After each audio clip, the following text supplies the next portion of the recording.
राज्याचे मंत्री धनंजय मुंडे यांच्या अडचणी काही केल्या कमी होत नाहीत। एकीकडे बीडमधील मस्साजोगचे सरपंच संतोष देशमुख यांच्या हत्येवरून त्यांच्यावर आरोप होत आहेत, तर दुसरीकडे शेतकऱ्यांसाठीची डीबीटी योजना बंद करून कृषी साहित्य खरेदीचा निर्णय धनंजय मुंडे यांना अडचणीत आणण्याची आता शक्यता आहे।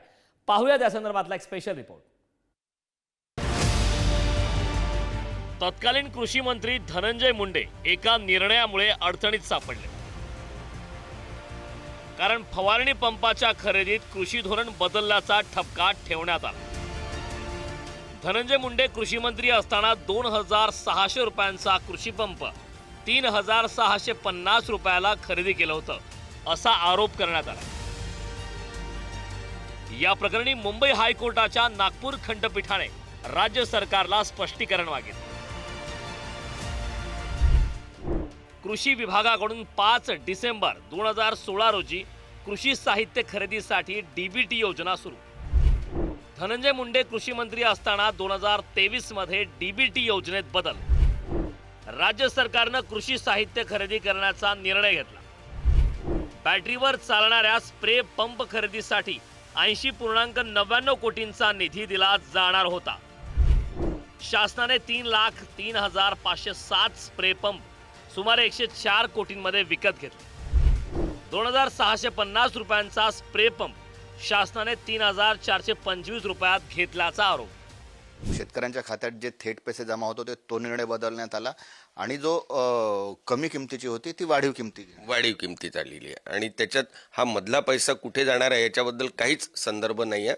वेरेज आयुक्तांच्या नोटशीटनुसार असं या कॉस्टमध्ये घेऊ नका, या कॉस्टमध्ये प्रोक्युअर करू नका असे स्पष्ट टिप्पणीत नोंद असताना देखील माननीय मंत्री महोदयांनी त्याला मंजुरी दिलेली दिसते आहे। त्याबद्दलची उत्तर अजून अपेक्षित आहेत न्यायालयीन कार्यवाहीत। ते उत्तर आल्यानंतर बघूया काय शासनाने त्याच्यात निर्णय घेतला होता, त्याबद्दल सगळे रेकॉर्डवर येईलच उत्तर। यवतमाळच्या एका दुकानात स्प्रे पंपाची किंमत 2650 रुपये होती। मोठ्या संख्येत स्प्रे पंप हवे असल्याने वाटाघाटी करून बाजार मूल्यापेक्षा कमी किमतीत पंप घेण्याची संधी शासनाकडे होती।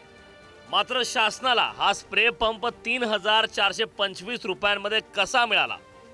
बाजार मूल्यापेक्षा अधिक किंमत मोजत पंप खरेदी करण्यामागचं कारण काय?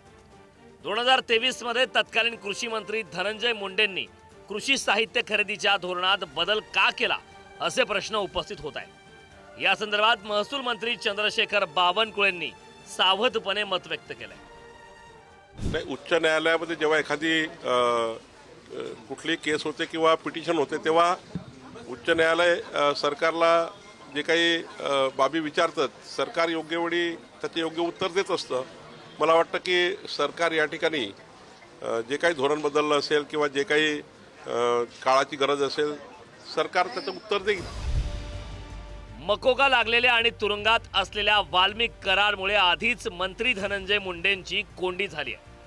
वाल्मिक कराडवर धनंजय मुंडेंचा वरदहस्त असल्याचा आरोप होता। त्यामुळेच धनंजय मुंडे यांनी राजीनामा द्यावा अशी मागणी भाजपचे आमदार सुरेश धस यांच्यासह विरोधक करतायत। त्यातच आता फवारणी पंपाच्या खरेदी धोरणावरून धनंजय मुंडेंचा पाय आणखी खोलात जाण्याची शक्यता असल्याचं बोललं जात आहे। जितेंद्र शिंगाडे, पुढारी न्यूज, नागपूर।